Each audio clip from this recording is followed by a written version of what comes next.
Wesh la famille de Monsieur A, c'est Monsieur Aliste. Aujourd'hui, une nouvelle vidéo sur le top 12 de One Punch Man, des monstres de saison 1. J'adore One Punch Man, c'est mon source d'inspiration. Grâce à cette œuvre, j'aimerais devenir animateur 2D, tellement que les images et l'animation est bien faite. J'ai analysé tous les monstres de saison 1 et ça a donné 12 personnages de monstres les plus forts de One Punch Man. Alors il n'y en a pas exactement 12, il y en a 14, mais je préfère diminuer le top. Alors j'ai fait de mon mieux pour analyser tous les faits et gestes des monstres, la force, la rapidité, les pouvoirs, etc. Donc c'est possible que ce top soit pas exactement un vrai top. Je ferai des versus pour bien analyser les personnages et pour déterminer qui est le plus fort. Donc ne vous fiez pas trop au top, même si je pense que j'ai réellement raison. Donc c'est parti.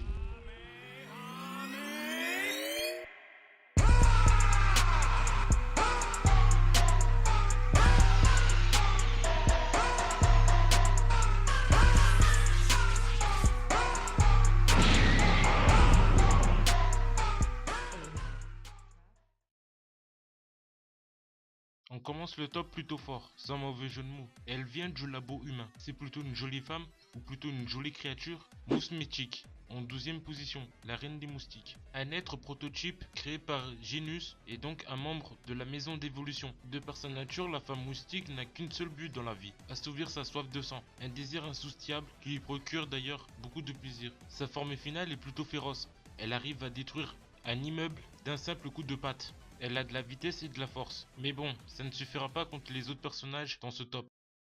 À la 11e position, c'est un singe dans ce top. Il fait comme un robot. Je parle bien sûr de King Kong. Non, je vais dire Cyborgoria. Cyborgoria est un singe qui se prend pour un cyborg. Il a été créé par Genus et le troisième plus puissant des monstres de la maison des évolutions. Il est à la 11e position tout simplement car il est dit que il est le troisième plus puissant de la maison des évolutions et que Mousse Mythique n'a pas été classé. Donc je pense il est plus fort que Mousse Mythique. Même si elle a eu une évolution en rage. Cyborgoria pour se protéger des coups de Mousse Mythique grâce à son armure. On passe à la 10e position. À la 10e position, c'est la savane. C'est le zoo, c'est tout ce que vous voulez, mais en tout cas, ça se rapproche de l'animal. C'est un roi et il est très dangereux, à mon avis. Il donne des coups de griffe. Je parle bien entendu de roi lion, non, roi des fauves, pardon. Roi des fauves, créé par Genus, est le troisième plus puissant de la maison des évolutions. Il ressemble à un énorme lion, bibette, aux poils roux et un collier de poils blonds. Roi des fauves est vêtu d'acheter d'une ceinture.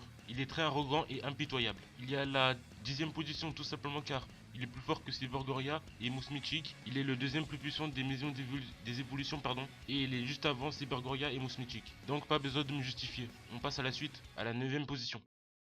À la 9e position se trouve un roi.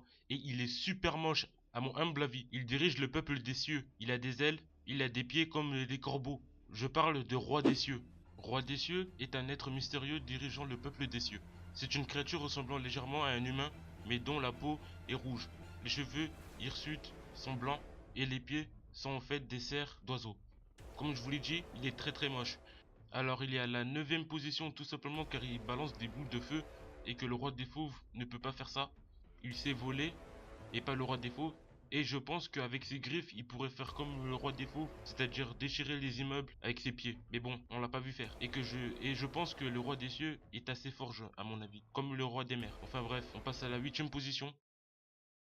À la 8e position se trouvent deux créatures, deux grandes créatures, un dinosaure et un cochon.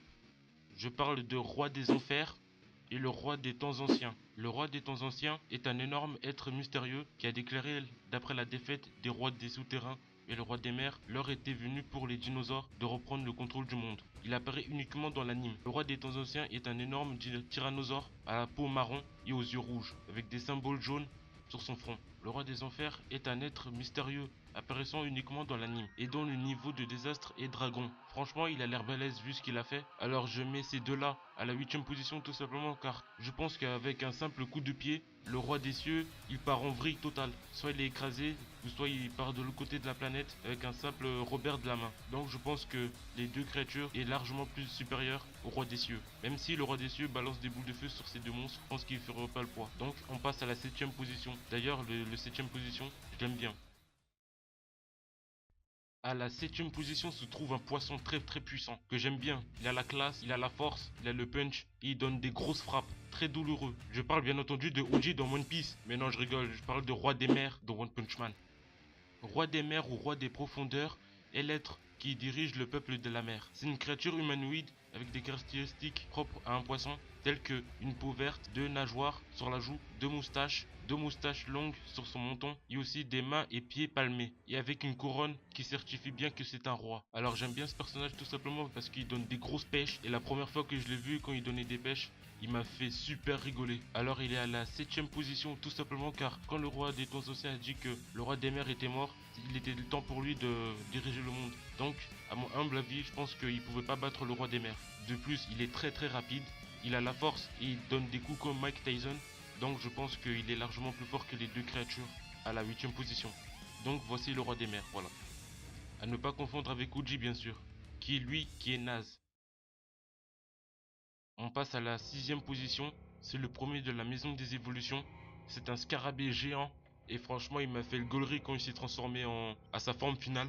Parce que quand il s'est transformé, ça tout partait en couille. Je parle de Scaravageur. Scaravageur est un être créé par la maison de l'évolution, créé par Genius. Il a été mélangé de toutes sortes d'animaux pour ainsi créer un être puissant, mais également très moche et redoutable. Alors il est à la 6ème position avant le roi des mers, tout simplement car quand Scaravageur s'est transformé en mode final, il donnait des coups à Saitama et l'onde de choc de ses coups détruisait carrément la salle de combat.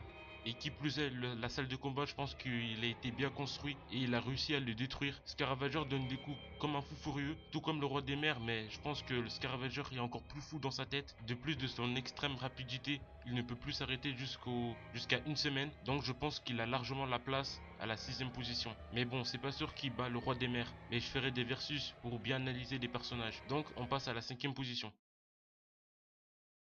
Alors là, à la 5ème position, c'est grâce à lui qu'il m'a donné envie de dessiner. C'est grâce à lui que Murata, pour moi, est le meilleur dessinateur au monde. Il est bleu, il ressemble à Piccolo. Je parle de Vassinman. Alors, il est super bien fait. Vassinman est un être mystérieux qui vaut une très grande haine à l'humanité parce qu'elle pollue la terre. Il est, selon lui, l'incarnation de la colère de Mère Nature. Il a une apparence d'un homme avec deux antennes pourvues d'une boule au niveau de son front et des oreilles pointues. Son corps est bleu et très musclé et super bien dessiné. Alors c'est simple, quand je l'ai vu la première fois dans le manga, il m'a donné envie de dessiner quoi. Et je pense que je suis pas le seul à dire que c'est très bien dessiné. Alors il est avant Scaravageur tout simplement car il balance des boules de feu destructeurs qui fait des très gros dégâts. On a pu le voir dans le premier épisode. De plus, il s'est transformé en monstre aussi géant que Scaravageur. Je pense qu'ils sont à la même taille, mais de plus de ça et de plus de lancer des boules de feu, je pense que Vinci-Man mérite la 5ème place. Mais bon, c'est pas sûr qu'il le bat. On va passer à la 4ème position. À la 4ème position se trouvent deux extraterrestres, un sorte de mutant et un sorte de plante. Le premier il est fou dans sa tête, le deuxième on l'a jamais vu parler. Je parle de Mutatron et Carniplante. Mutatron est un extraterrestre mutant qui est avec Boros et que je pense qu'il est complètement dingo dans sa tête. Il peut se diviser en plusieurs monstres, en différentes têtes et il peut métamorphoser son corps à sa guise et en n'importe quoi. Carniplante, ressemblant à un Pokémon dans l'herbe comme Bulbizarre, apparemment peut jeter des jets d'acide et ces deux extraterrestres est avant Vassinman, tout simplement car des classes S se sont prêts à Mutatron à plusieurs et qu'il est redoutable. Allez savoir, c'est peut-être possible pour Vassinman de prendre plusieurs classes S, c'est même sûr, mais Mutatron a une sorte de plusieurs billes dans son corps pour se générer à l'infini. Donc il mérite amplement la 4ème place avec Carniplante qui peut jeter des jets d'acide où je pense qu'il peut faire des très gros dégâts. Donc on passe au top 3 des personnages les plus puissants dans One Punch Man de saison 1. Alors, à la 3ème position, ne vous fiez pas à la musique en arrière-plan. Il se trouve un titan. Je parle du titan muscloïde royal. Marugori, qui était le surnom du titan, était un être humain ordinaire jusqu'à ce qu'il bue le biceps muscloïde royal de son frère aîné, Buku Gaio, qu'il a transformé en un géant muté. Alors l'animation dans l'animé c'est tout simplement extraordinaire, magnifique, et il est à la 3ème position devant Mutatron et Carniplante tout simplement car je pense que le titan peut écraser Mutatron et écraser ses billes rien qu'en l'écrasant, et de plus avec un simple revers de la main, il a détruit une ville. Donc je pense que on est d'accord qu'il mérite la 3ème position sans discuter. Donc sans que le sache, le monstre vers le début de One Punch Man était pratiquement le plus fort de One Punch Man. Donc c'est extraordinaire et c'est incroyable.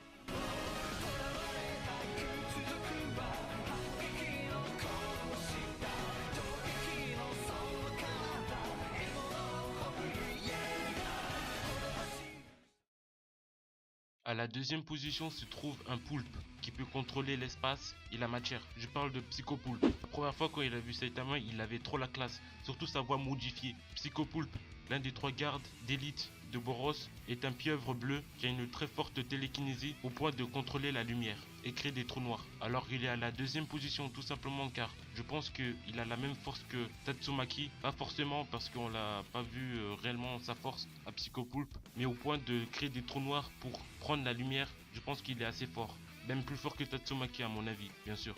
Je pense qu'il peut très largement battre le Titan, tout simplement en changeant la gravité de la Terre. Donc voilà, il mérite amplement cette deuxième place.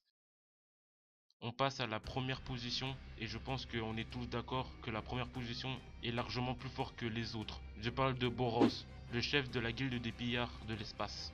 Boros qui nous a donné un combat magnifique avec Saitama est le chef de la brigade des guildes de pillards de l'espace. Je ne sais pas si je me trompe. Boros a parcouru 20 ans pour aller à la rencontre de Saitama pour livrer une bataille magnifique où il a perdu. Bien sûr, Boros qui est magnifiquement bien dessiné, il a la classe, il a le design, on est tous d'accord. Bon, je pense qu'il est le plus fort de ce top, donc on est tous d'accord. Donc voilà pour ce top la famille. Vous savez autant que moi que j'aime bien One Punch Man. C'est pourquoi pour moi One Punch Man est le troisième manga le plus bien de tous les temps. Le premier c'est Dragon Ball, le deuxième c'est Hunter x Hunter et le troisième c'est One Punch Man. Enfin bref, c'est pas le sujet. C'est tout pour cette vidéo. Portez-vous bien. Allez, ciao.